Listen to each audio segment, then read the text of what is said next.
above.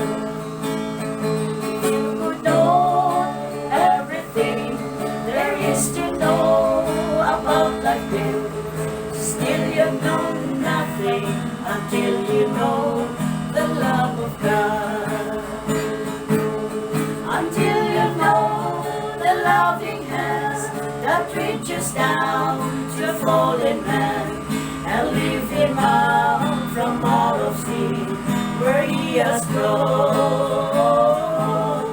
Until you know just how it feels to know that God is really real, then you know nothing until you know the love of God.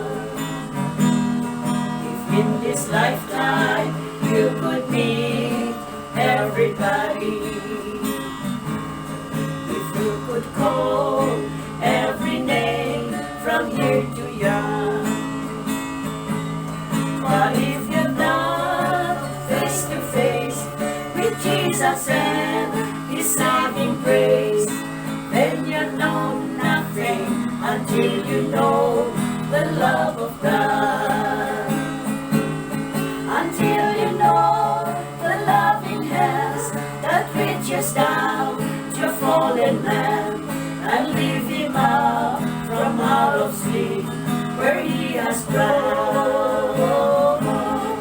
Until you know just how it feels to know that God is really real, then you know nothing until you know the love of God.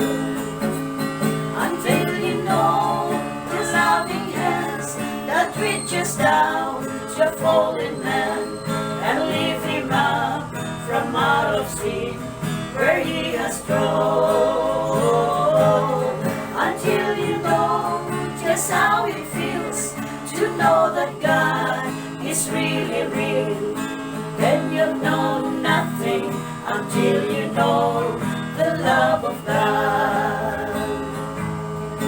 Then you know nothing until you know the love of God.